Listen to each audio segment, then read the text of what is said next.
information to transformation. This catchy title will probably make a lot more sense, at least in the context I'm using it in, when we finish this little workshop here together. So what we are going to do here, and I love these little maps. First of all, we are going to I'm going to walk you through first why I think you should have something I call a signature process, how to find your secret sauce that will make you stand out in the crowd, and 3 little known hacks every course creator needs to know in order to deliver a successful course. I hope that sounds intriguing to most of you.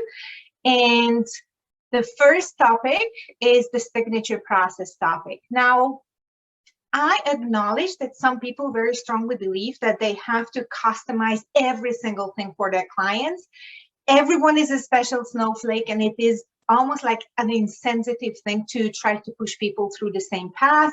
I am sure it is a valid point wherever they are at, but instead of getting into the weeds here to debate anything, I want to show you 3 benefits of creating something I call a signature process when you are an educator on the entrepreneurial path. Oh my gosh, that's not easy to say. Which is practically, the signature process is practically a plan to take your students through this whole plan to get them somewhere. That's the whole point. Some call it a success path, others call it a customer journey. It is basically the same thing. It doesn't matter in what setup you teach. This principle of the whole pathway or process plan works because it is based in human psychology. So there are 3 one-minute benefits, and I'm just going to breeze through those next. The first one is people love to be taken somewhere. It is so much easier to keep humans motivated and involved when they are they have this desired outcome in mind, physical or mental or emotional outcome, yes? And it is really hard to get to any destination without a plan. It's not possible, even if you're just driving somewhere. Your process that you offer to these people is the plan. It is a roadmap that they can trust and foresee and follow, and it's very different from ad hoc by the need lessons, yeah? The second point is that it is so much easier to talk about it, and that's where, you know, marketing and other areas kind of seep into the process. When you put what you do in the context of here you are now, which is often signified by the struggle, the pain, the roadblock they have, and this is where I'm taking you, which is the desired outcome, that it is so much easier to communicate what you do to the world. Beautiful service providers offer excellent services, but they struggle to describe it in a clear, repeatable, and concise way. And it is the communication, if this whole communication around what they offer, and I'm talking about website copy, social media posts, sales letters, emails, or just when you introduce yourself at a cocktail party, right, Tina? When that was still a thing. If it is fuzzy and complicated or it's not clear, their chances to be recognized and remembered for what they do is kind of slim. Which brings me to the last point, which is it is easier to stand out in the crowd if you are known for one thing, something specific. If people think about this one thing, your name should pop in their head. One of my clients is a yoga teacher who specializes in fixing neck pain. Anytime I have a tech neck issue from sitting in front of the computer too long, her face pops into my mind. That's what you want. This is why you want to be known for something. And this is already a segue into our next stepping stones from the map, which is your secret sauce. And I picked this picture for a reason because I get this face a lot. Like, Juji, what are you talking about? Secret sauce. And I get it. There are so many buzzwords in the entrepreneurial realm that are flying around, like establish your authority and showcase your expertise. And it's all over on the interwebs, right? And I'm not sure how many of us could tell what those mean. Like, how do you do that? Seriously. One thing I can tell you, that standing out in the crowd and being seen as an expert is the easiest when you are actually known for something. That's what I try to drill in here. What most people do when they hear this, that they are trying to reinvent the whole wheel. coming up with something, a whole new process that is really original, like from A to Z, right? Which is not really easy in most fields, and often it's forced and it looks funny in the end, okay? So instead of trying to reinvent the wheel, understand this.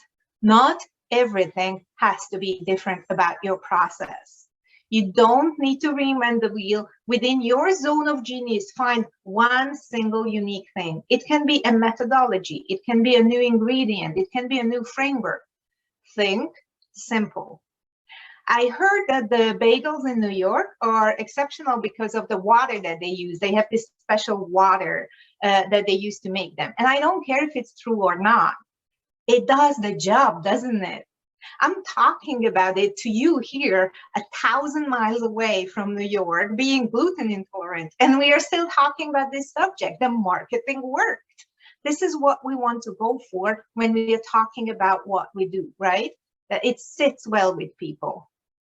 And we are going to do a little workshop. And this is supposed to be a GIF file, however you say that word. But it's not moving. Anyway, I really like it as a good illustration of what's going on the larger scale in course creation. And he's basically super busy, like trying to do all these things at once. And that's what course creation looks like when it's not at its best. And I'm just going to stop sharing. And so you can see my face bigger and not the slides. And I'm going to hop on my little soapbox here, and then we're going to do something together, okay? Course creation has been such a big hype for a few years, no doubt. But when COVID, the whole COVID era happened, what it has brought about is an unprecedented boom in this industry, course creation industry. As a course designer for a decade and a half, I see so many tendencies, and every so often I truly feel heartbroken because a bunch of brilliant experts create crappy courses, which is not their fault. I'm not picking on anybody here. I just see what happens, and I wish it wouldn't happen. That's why I do what I do, right? Here's the thing. Knowing and doing something on a mastery level has nothing to do with delivering it well to others. And we are talking about that, like delivering a skill set or a know-how. Those are two completely different skill sets, right? Not to mention all the online tech and tools and tricks and toys and trainings and trends that is sort of a third completely new galaxy to navigate.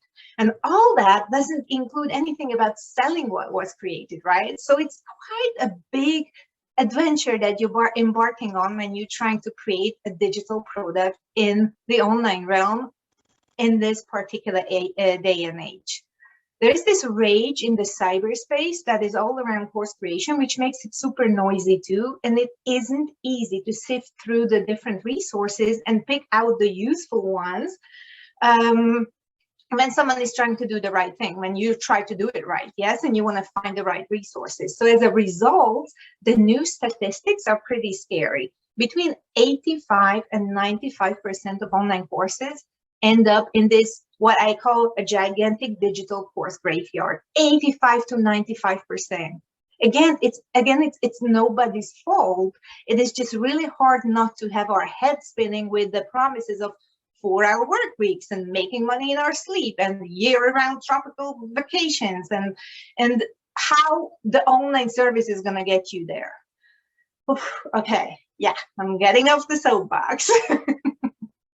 So now we are going to talk about 3 hacks, of course, that course creators can use and put in their toolbox. So here we go. I would like you to grab some Post-its if you have some handy. Do you have any Post-its around?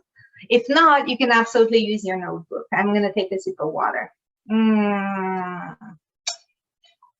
Cool. So we are going to use 6 words only altogether. And you already know the first 2.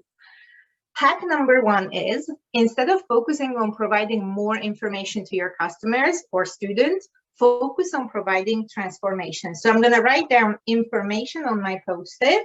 I'm going to cross it out, and I write transformation under it. And I'm sure that a smart graphic designer could do an awesome visual for this. Now I'm just doing this cross out thing, and I don't know if my camera focuses in. Can you guys see it? That's the first reminder. Is it possible to see it? Yes? Awesome. Thank you, thank you, thank you. Very good. I haven't checked the chat. Very good. Very good. Perfect.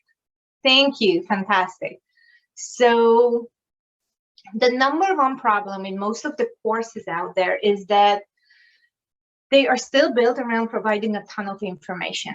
One of the reasons is our own education, where practically, if you think about it, the more of the information we could retain, at least short term, the better we did at school, regardless of how useful the information was. And unfortunately, in some schools, I'm sure yours is the exception, but in some schools, that's still the case, right? And the other main reason is this: we, as wonderful experts and educators, try to deliver way too much at once. This happens under the misconception in the entrepreneurial world that more information equals more value. And this is not true. So it's really important for you guys to understand that we live in the age of information overload. With the access to this incredible number and variety of online resources, most of them are free. Information is the last thing our prospects want and need. That's not what they really go for. The more information is not what people want anymore. Take a look at your process, signature process, or customer journey, or whatever you offer, and take each stage, which can be each module of your course or each lesson in your one-on-one setup, and start cleaning it up systematically. And I know how painful and scary this can be, because I had to do this myself, okay? I know all about that. The keyword is clarity, and the guiding principle is this: how can you give the least amount of information that provides them the needed transformation the fastest? The least amount of information with the most amount of transformation. And what transformation here means, simply getting them ready for the next step, giving them the competency and the confidence so they can move forward. It's all about tangible outcomes. That's the name of the game here, not retaining any sort of dead knowledge in our head anymore. And this strategy is absolutely needed to create a customer-centric course, which we want to create, right? In the traditional education, students have no choice but to sit there, no matter what the quality of teaching and the material is, right? These guys in the entrepreneurial realm, your customers, your students, they can walk away from you and find someone else if we are not giving them what we want, right? That's a whole new setup for many of us, and we have to look out for that we cannot use exactly the same educational tools with paying customers that we used and we are used to in the old school settings. Some of them are fine, but not all of them. The other two hacks, and I know I have 1 minute left, Tina, and I can do it. The other two hacks are only supporting tools to this main one. And hack number 2 is shifting your focus from the product to the progress. So that's what we're going to write down on our post-it or in our notebook. The first word is product, and I want you to cross it out. And I want you to write progress down instead. That's what we want to focus on. So that's the second post-it that we have. Yes, sorry, I'm going to sneeze. I apologize. That was coming. You know that feeling, right? So anyway, a lot of awesome creators are preoccupied with creating a sellable product. Meanwhile, the most important aspect of a course or anything we teach is the transformation that we provide, and the most important indicator of success is the progress that the students experience.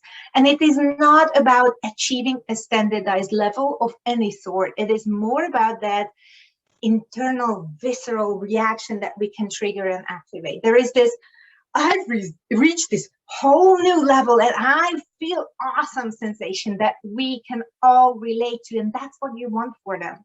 So what we need to obsess about as our most powerful tool of engagement in the online course realm And it's also the most powerful tool for retention, by the way, is how can we help our customers feel that sense of progress? There are tons of tools to ensure that and we cannot get into that right now, but if you just remember the basic principles, you're gold. And finally, hack number three, shifting our focus from content to connection. So that is my last post-it for you today. And I promised 6 words. So this is 5 and 6. Content, crossed out, and write down connection instead. That's it. What are the best ways to create a true sense of connection between you and your students, between them and your course or what you offered, and possibly between the students if you work in groups? Let's see how you can connect with your prospects and then students when they convert, right? In a way that they want to spend time with you and with your products and with your services. And this will be so beneficial for you guys too, as it will create the feelings of success and confidence and security in your business. Again, there are tons of tools that will ensure better connection, but it's important to keep in mind that connection ensures that you can deliver the transformation that you have in store for them. That's why they will keep coming back for more. Whew.